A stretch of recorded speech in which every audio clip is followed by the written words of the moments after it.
Right now, in your wallet, you are carrying a piece of world domination. That little green paper controls the price of oil, food, and weapons. Every country on Earth depends on it, whether they like it or not. Governments have fallen because of it. Wars have been funded by it. And the craziest part? Most Americans have no idea how this happened. This is not just a story about money.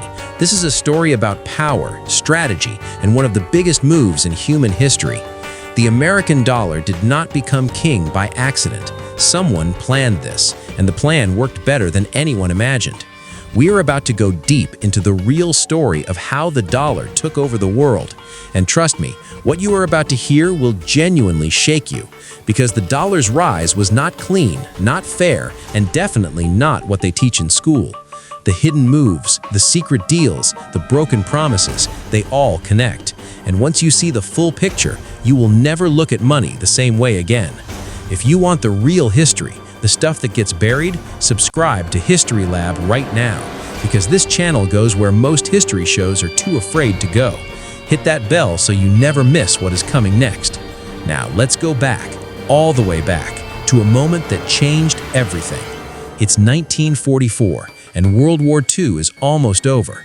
The world is broken, cities are rubble, and economies are completely destroyed.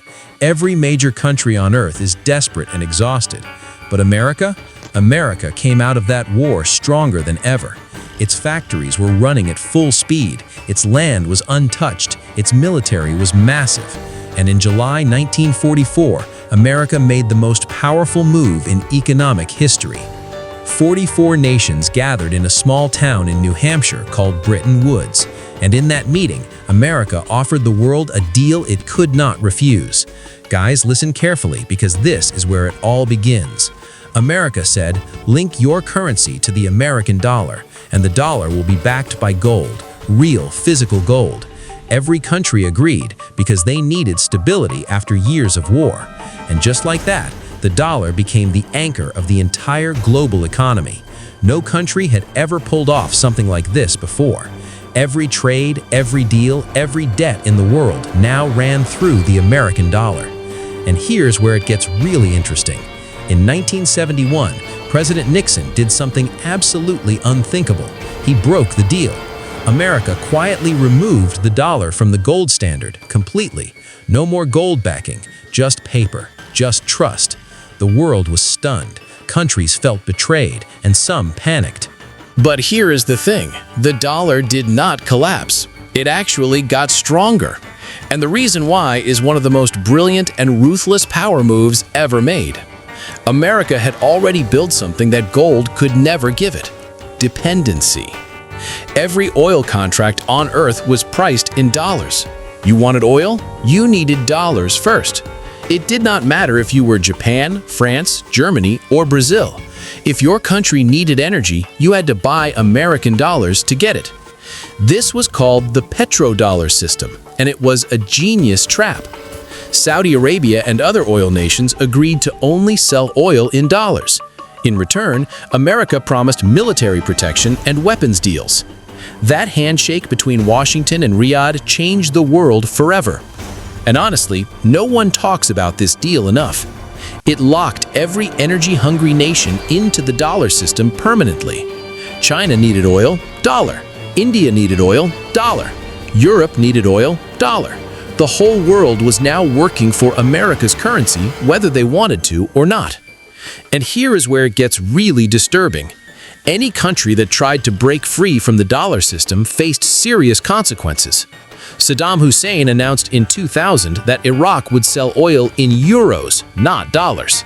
3 years later, the US invaded Iraq. Libya's Muammar Gaddafi tried to create a gold-backed African currency. He wanted African nations to stop depending on the dollar completely. You know what happened next, and it was not pretty. Historians and economists have connected these dots for decades. The message to the world was clear: do not mess with the dollar system. And most countries got that message loud and clear. But here is the part that never makes it into textbooks. The dollar's global power was not just about oil or military force. It was about trust, manufactured, carefully managed, and strategically reinforced. America controlled the IMF, the World Bank, and most international financial institutions. If a country needed a loan during a crisis, it went to these institutions. And those loans came with one big condition: use the dollar, follow our rules. Poor countries were trapped in debt, denominated in a currency they could not print. They had to earn dollars through exports just to survive. The system looked like global cooperation, but it worked like a financial leash. Every developing nation that needed to grow had to play by America's rules. Wait, this next part shocked even historians who study this full-time. In the 1970s and 80s, countries in South America took massive dollar loans. Interest rates shot up in America, and suddenly those loans became impossible to pay. Countries like Argentina, Brazil, and Mexico were drowning in dollar debt. They were forced to sell national assets, cut social programs, and open their markets, all to pay back dollar loans to American-controlled institutions. Some economists call this debt colonialism, and they are not wrong. The dollar was not just money anymore. It was a foreign policy weapon, and America wielded it with incredible precision for decades. The result? By the late 20th century, 80% of all international trade used US dollars. Central banks around the world held dollars as their primary reserve currency. The American economy got to do something no other country could dream of. It could print money to pay its own debts because the world needed those dollars anyway. This is what economists call exorbitant privilege, and it is exactly as unfair as it sounds. America gets to consume more than it produces because the dollar is always in demand globally. Every other country has to earn its way. America can just print. And here's where it gets fascinating in the modern era. Countries like China and Russia have been fighting back against the dollar for years. China created its own payment systems, signed trade deals in other currencies. Russia began selling oil to India and China in rubles and yuan after 2022. Still, Russia, India, China, South Africa openly discussed a new reserve currency. The conversations about de-dollarization are getting louder every single year now. And honestly, the US government is watching all of this very carefully. Because for the first time in 80 years, the dollar's dominance is actually being challenged. But here is what most people miss. The dollar is still deeply embedded everywhere. Even countries that hate American policy hold billions in dollar reserves because switching away from the dollar is not just political, it is logistically massive. Global trade systems, banking infrastructure, and contracts are all built around the dollar. Tearing it out would take decades and enormous economic pain for everyone involved. The dollar built a cage, and every nation on Earth is inside it. Some nations are rattling the bars, but nobody has found the exit yet.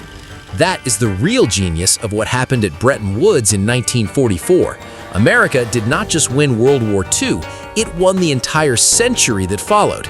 It built a financial architecture so deep and so global that replacing it seems almost impossible.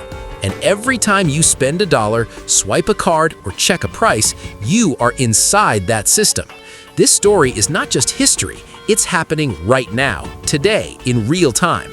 The battle over what replaces the dollar, or whether anything does, will define the next 50 years. And most people are completely asleep while it unfolds around them. But now, you know. You know how a small green piece of paper became the most powerful object on the planet. You know the deals, the tactics, the pressure, and the broken promises behind it all. This is the story they never tell you in school, and History Lab is here to tell it.